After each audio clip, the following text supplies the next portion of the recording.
Hello बच्चों, आइए प्रश्न को देखते हैं। यदि px बराबर में एक बहुपद दे रखा है x की घात 2 माइनस में 3x माइनस में 4, तो px का एक शून्यक होगा। प्रश्न को हल करने से पहले इसकी मुख्य अवधारणा के बारे में चर्चा कर लेते हैं। तो यहाँ पे हम लोग लिखने वाले हैं मुख्य अवधारणा। मुख्य अवधारणा में देखिए हम लोग इस तरह से बोलेंगे कि कोई भी मान लो बहुपद दे रखा है, px का शून्यक x का वह मान कहलाता है, x का वह मान कहलाता है जिसके लिए px बराबर शून्य हो जाए, px बराबर में शून्य हो जाए।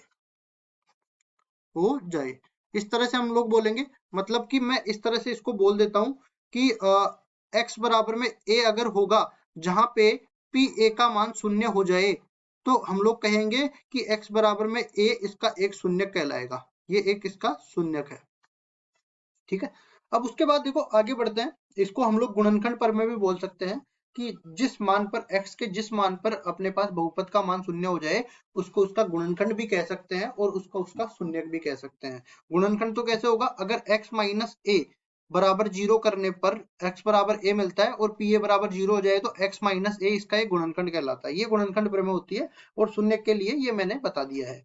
अब चलते हैं सवाल में जैसा कि हमें px बराबर में क्या दे रखा है, एक्स स्क्वायर माइनस में 3x माइनस 4 बराबर में 0, ठीक है।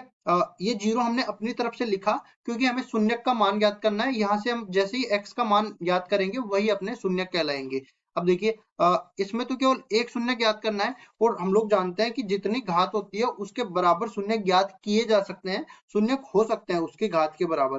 तो यहाँ पे दो शून्य हो सकते हैं, दोनों ही शून्य हम लोग ज्ञात करके बताएंगे। उसके बाद कोई भी एक शून्य आप अपने हिसाब से ले लेना। तो इसमें बराबर 0 कर दिया, ये बन गया अपने पास द्विघात समीकरण।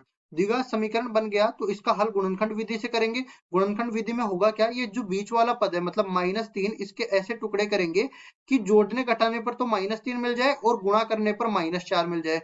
तो यहाँ पे हम लोग लेंगे -4 सॉरी हाँ ठीक है, -4 प्लस का 1। देखो गुणा करने पर तो -4 मिल रहा है लेकिन जोड़ने पर अपने पास -3 मिल रहा है। तो इसको कह सकते हैं एक्स स्क्वायर माइनस में 4x प्लस x -4 बराबर में 0। अब देखो पहले दो पदों से हम लोग x उपनिष ले लेते हैं तो यहाँ से x माइनस में 4 बच जाएगा और बाद में दो पदों से हम लोग a को उपनिष ले लेते हैं तो यहाँ से x माइनस 4 बच जाएगा, बराबर में हो जाएगा 0 के। अब देखो दोनों पदों में हम लोग x माइनस 4 को उपनिष लेंगे तो अब देखो पहले पद से तो x बच गया, दूसरे से 1 बच गया, बराबर हो जाएगा 0 के।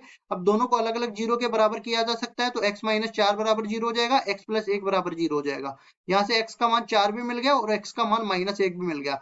ये अपने पास जो x के मान आए वही अपने पास दिए हुए बहुपद px के शून्य कहलाएंगे। मतलब मैं कह सकता हूं कि p 4 बराबर में भी शून्य होगा और p -1 बराबर में भी शून्य होगा। यहाँ से आप x के कोई भी मान ले सकते हो, दोनों ही अपने पास उत्तर हो सकते हैं।